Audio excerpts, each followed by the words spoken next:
तो class number आज 11 है हमारी और हम स्टार्ट कर लेते हैं 3D की क्लास। ये 11th है। तो क्वेश्चन लिखिए फर्स्ट।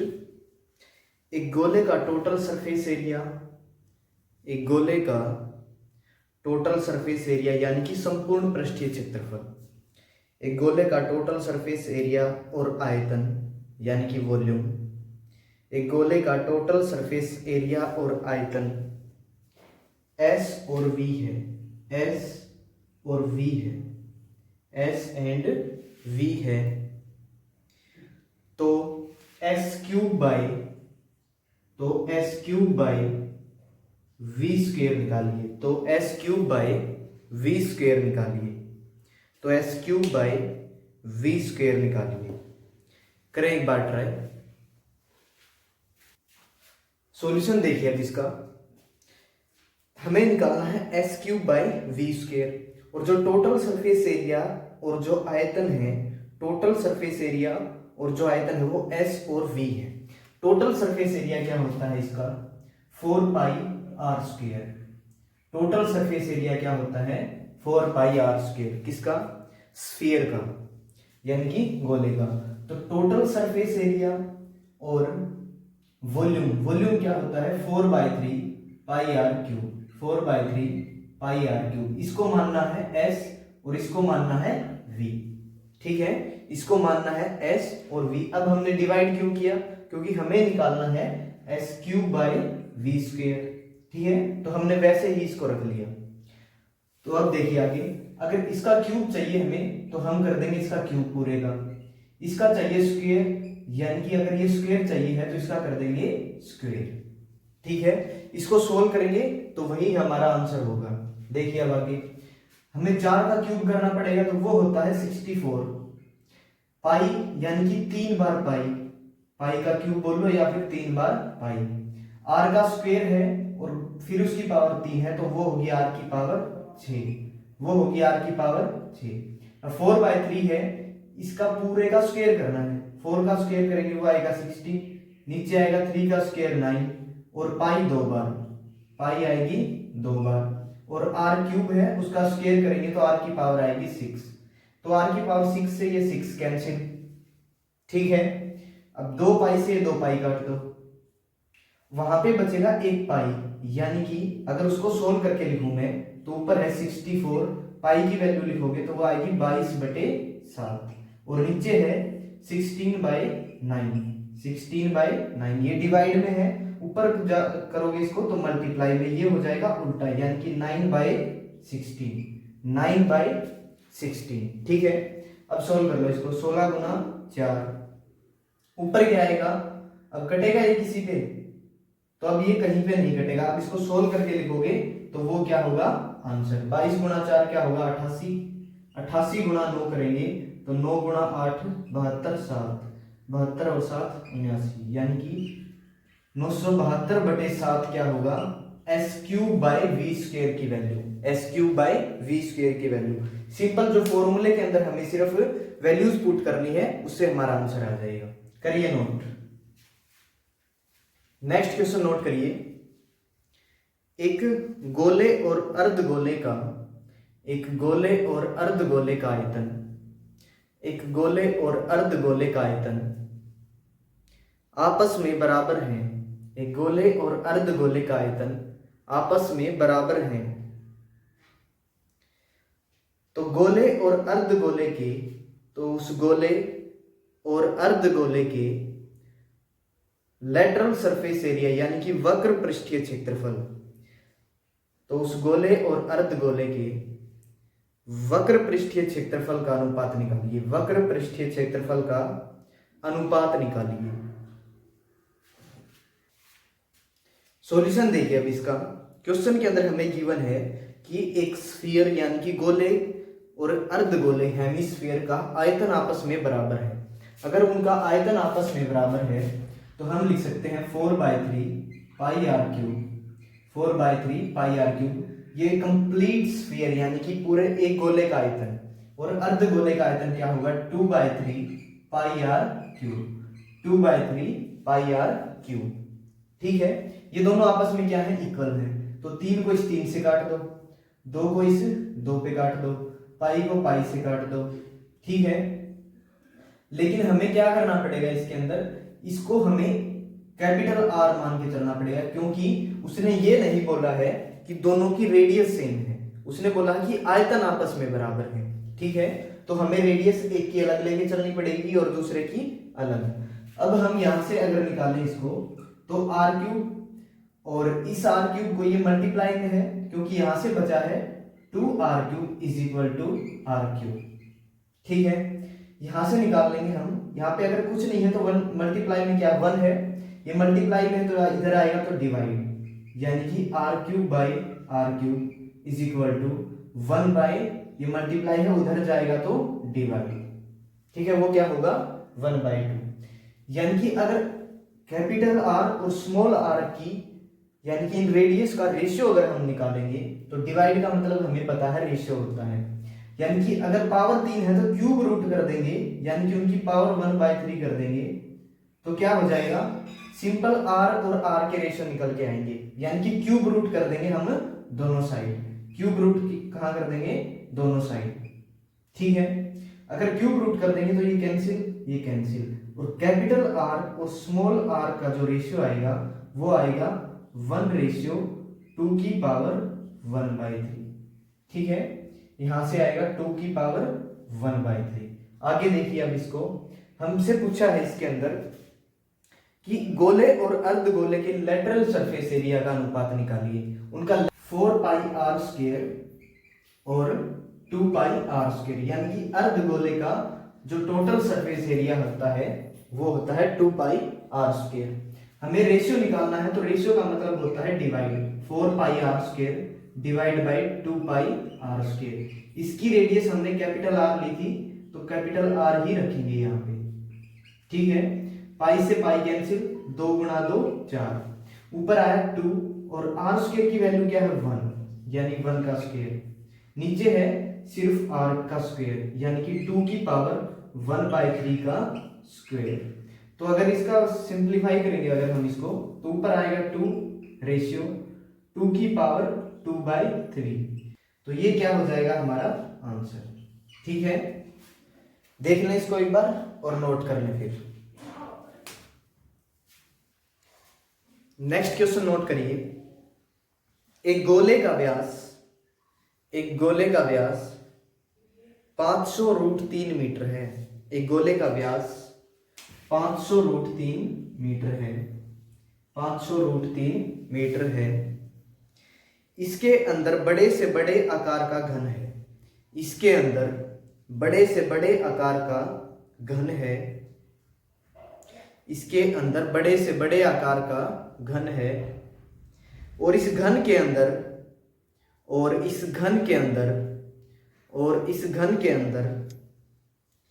बड़े से बड़े आकार का गोला है, और इस घन के अंदर बड़े से बड़े आकार का गोला है। छोटे गोले के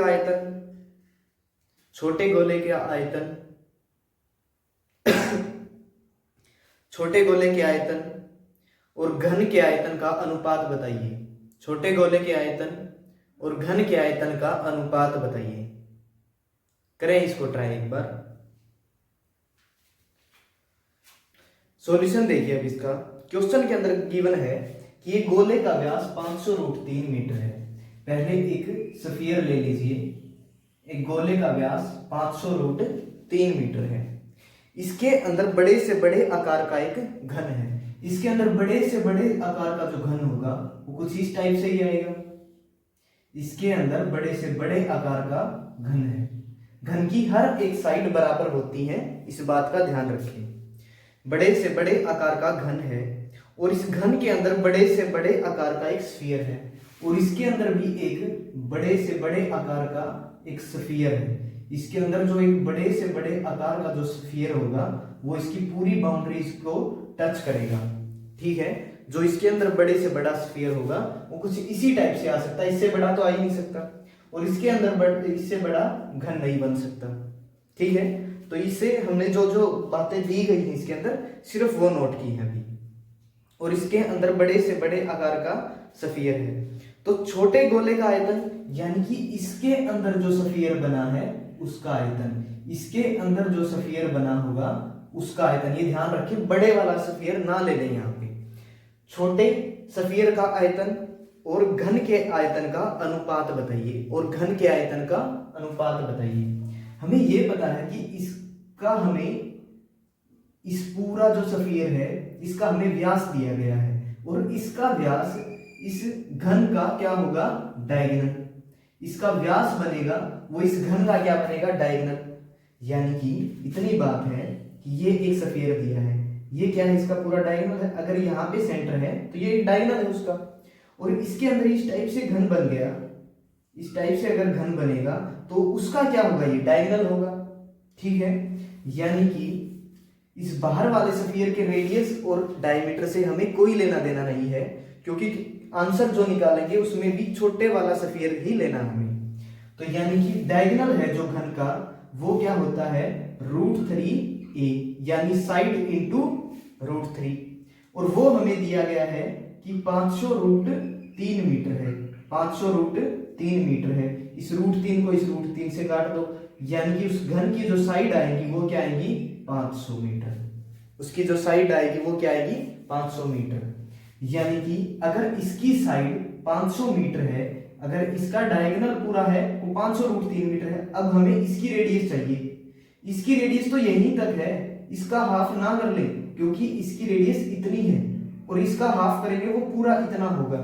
तो हमें चाहिए यहां से लेके यहां तक, हमें चाहिए यहां से लेके यहां तक। ठीक है, तो यहां से लेके यहां तक कितना होगा, वहां तक होगा उसकी जो साइड है उसका हाफ, जो घन की साइड है उसका आधा, और घन की साइड कितनी है, 500। यानी कि जो अंदर स्फीयर बना है उसकी रेडियस आएगी वो इसकी साइड की आधी, यानी कि इसकी साइड की आधी कितनी होगी, 250 मीटर। ठीक है, इतना समझ आ गया होगा। हमसे पूछा है कि छोटे स्फीयर का वॉल्यूम, छोटे स्फीयर का वॉल्यूम क्या होगा, 4/3 πr³, इसका रेशियो। और हमसे पूछा कि छोटे गोले का आयतन और घन का आयतन, अंदर जो घन बना है, अंदर जो घन बना है उसका आयतन निकालेंगे तो वो क्या आएगा, a³, वो आएगा a³।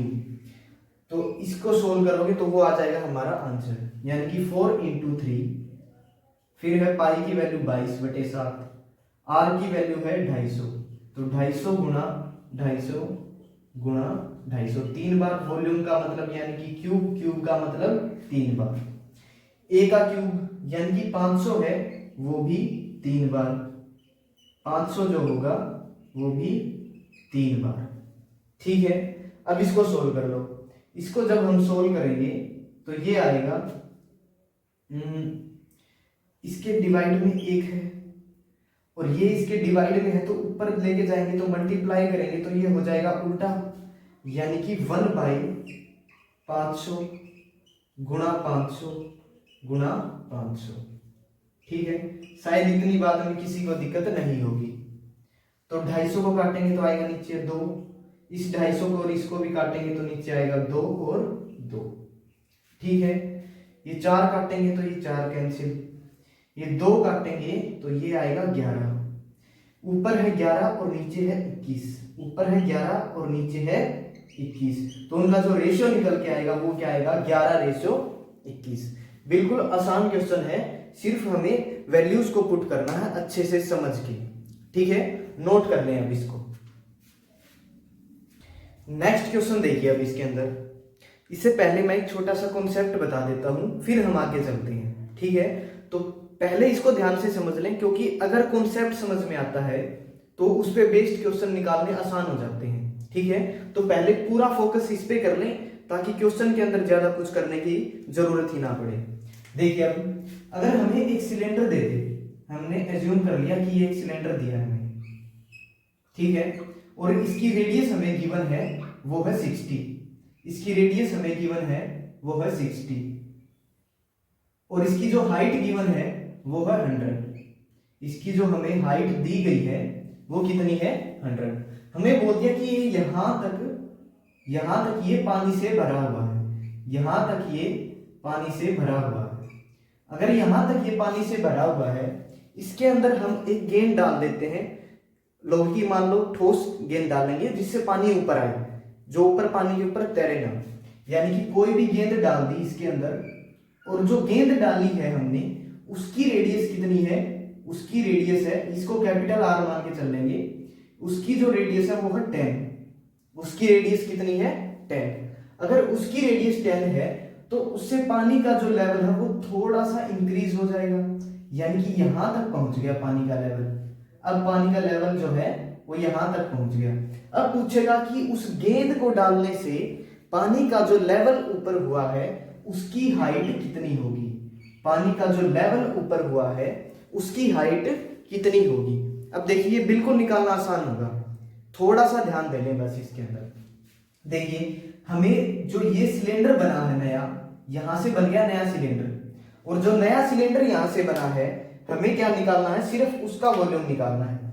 जो नया सिलेंडर फॉर्मेशन हुई है नए सिलेंडर की, हमें उसका वॉल्यूम निकालना है।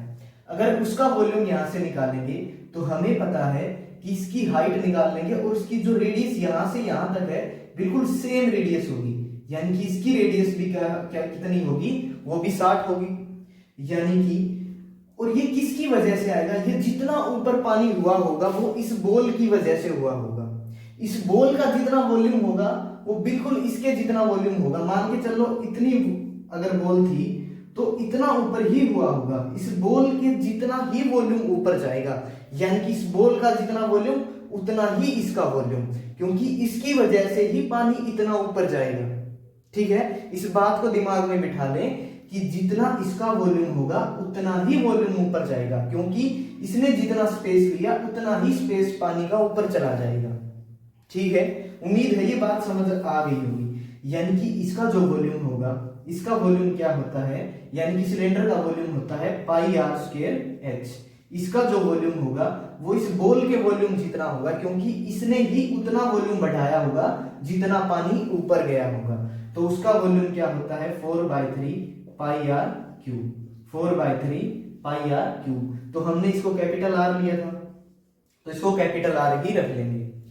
पाई को पाई से कैंसिल कर दो, और कुछ दिया है नहीं, आर का स्क्वायर करेंगे तो यानी कि 60 गुणा 60, और इंटू में है एच, और इज इक्वल टू 4/3, और आर का क्यूब कर देंगे यानी कि 10 गुणा 10 गुणा 10। 2 जीरो से ये 2 जीरो काट दो। ठीक है, और 2 गुणा 2 4, 3 गुणा 2 6, 2 गुणा 2 3 गुणा 2, यानी कि h के इंटू में क्या है 9, और उस साइड क्या बचा है 1/3, 1/3, और उधर एक जीरो भी है, तो 10/3 बच गया उस साइड। अब मल्टीप्लाई में है, इस साइड जाएगा तो डिवाइड, इस साइड जाएगा तो डिवाइड, यानी कि h की जो वैल्यू आएगी वो आएगी 10/27, 10/27। ये हमारा क्या होगा आंसर। इतनी उसकी जो हाइट है वो बढ़ जाएगी, बस इतना सा कॉन्सेप्ट है। अब इसको एक बार अच्छे से समझ लें और नोट कर लें। अब इस कॉन्सेप्ट पे बेस्ड एक क्वेश्चन ट्राई कीजिए, बिल्कुल ध्यान से अच्छे से करना है। एक बेलनाकार बर्तन का व्यास, एक बेलनाकार बर्तन का व्यास 42 सेंटीमीटर है। एक बेलनाकार बर्तन का व्यास 42 सेंटीमीटर है, और आधा पानी से भरा हुआ है, और आधा पानी से भरा हुआ है। एक ठोस घनाभ, एक ठोस घनाभ जिसकी विमाई, एक ठोस घनाभ जिसकी विमाई 24, 21 और 11 सेंटीमीटर है। एक ठोस घनाभ जिसकी विमाई 24, 21 और 11 सेंटीमीटर है, उसे पानी में डुबा दिया जाता है। उसे बर्तन के पानी में डुबा दिया जाता है। उसे बर्तन के पानी में डुबा दिया जाता है। तो पानी का कितना स्तर, तो पानी का कितना स्तर, तो पानी का कितना स्तर ऊपर उठ जाएगा, तो पानी का कितना स्तर ऊपर उठ जाएगा।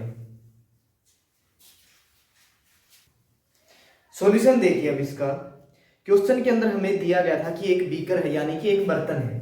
और बेलनाकार बर्तन है और आधा पानी का भरा हुआ है।